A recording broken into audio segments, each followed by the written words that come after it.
So, from a warm, welcoming and almost seductive expression within the cover art, to a look that shows Elsie out for blood.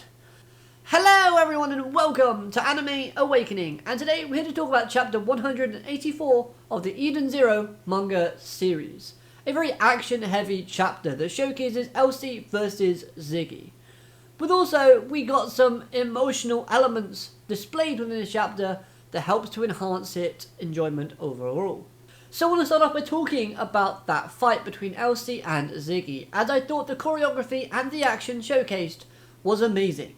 Elsie was aggressive and relentless from the start, while Ziggy had this look of calm and ease about his character. He didn't seem in the slightest threatened by the things that Elsie was dishing out.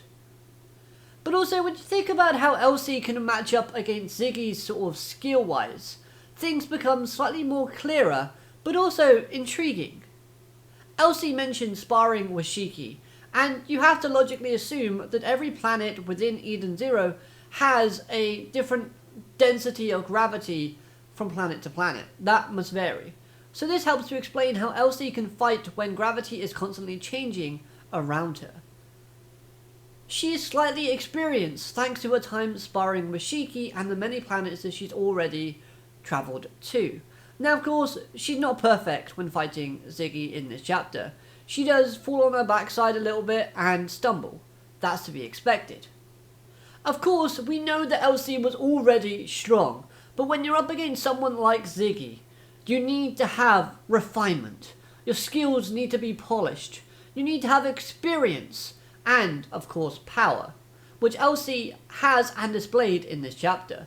Even Ziggy complimented her skills by saying she was equal to that of Dead End Crow and Ark Noella. Still though, despite this very impressive display from Elsie, why was Ziggy looking so calm and collected during the fight? He never seemed like his life was in any danger.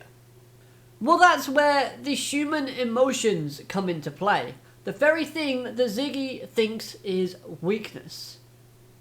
He knew with a bit of acting he could create an opening just small enough to create hesitation within Elsie thanks to the memories that Elsie has of her childhood.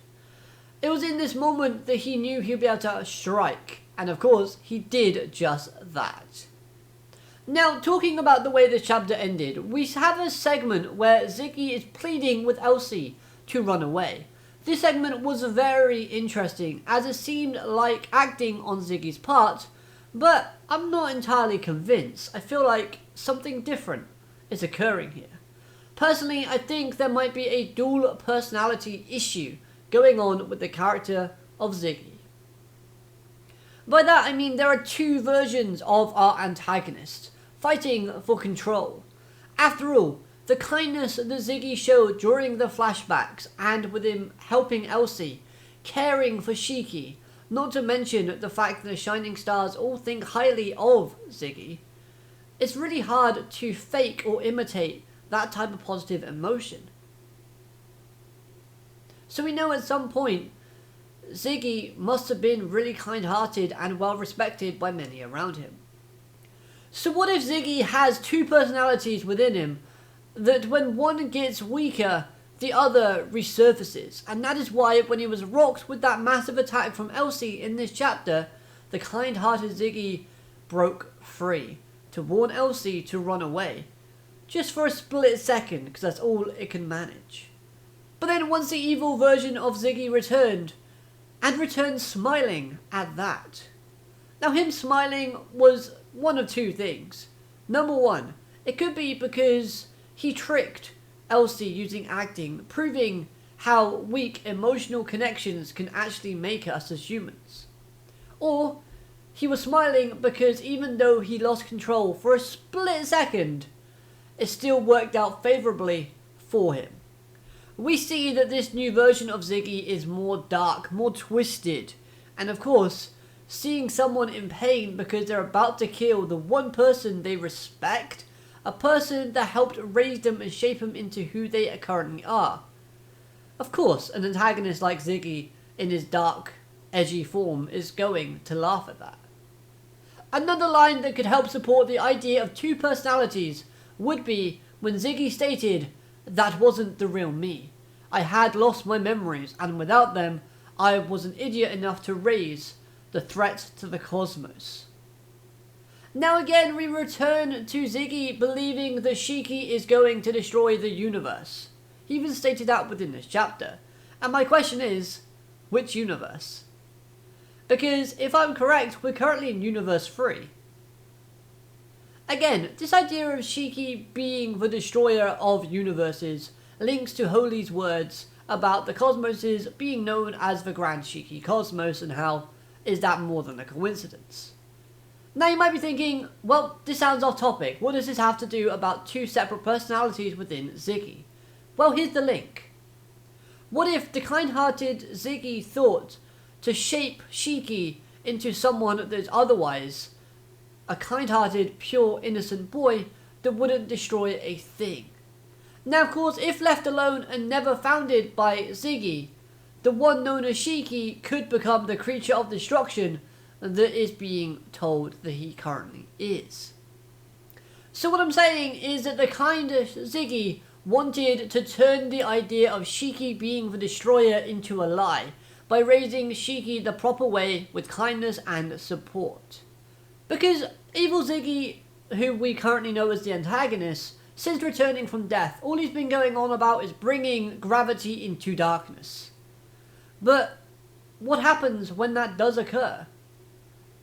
For Shiki, will the law about him destroying everything come true once his gravity reaches the level of darkness? If so, why is Ziggy trying to bring that out of him? Again, so many questions left unanswered, but that's the beauty of the series. It keeps us guessing, it keeps us speculating.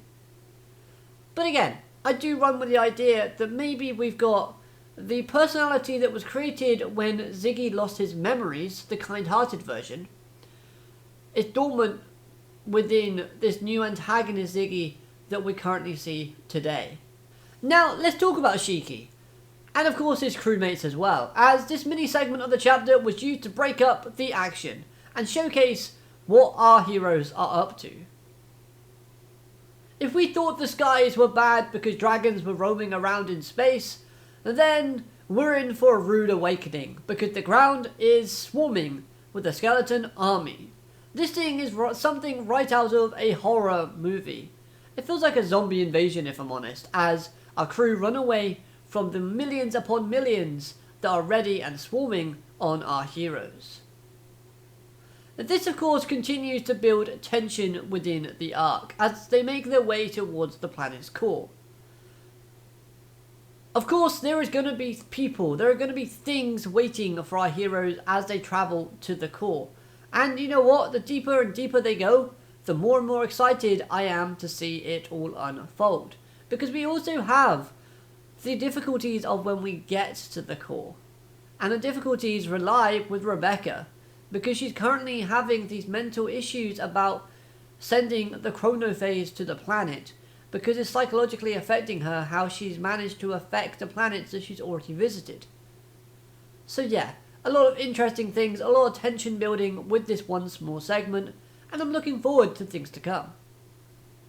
What's going to happen moving forward is anyone's guess. Elsie is no stranger to being stabbed, as Justice got her good on that other planet when they had the robot uprising.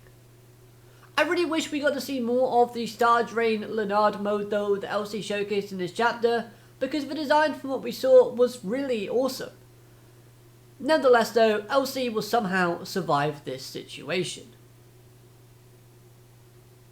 I think next chapter we're likely to see what Hermit and Holy have been up to, just to keep us guessing as to what fate Elsie is facing. Just another week. Of course, we got the whole ordeal with Rebecca that I've already mentioned as she tries to get herself mentally prepared. But one thing I do want to see from the group of Shiki is him fighting some Dark Stars. As for me, the group Dark Stars have been very much underutilized to the point where I don't see them as a threat.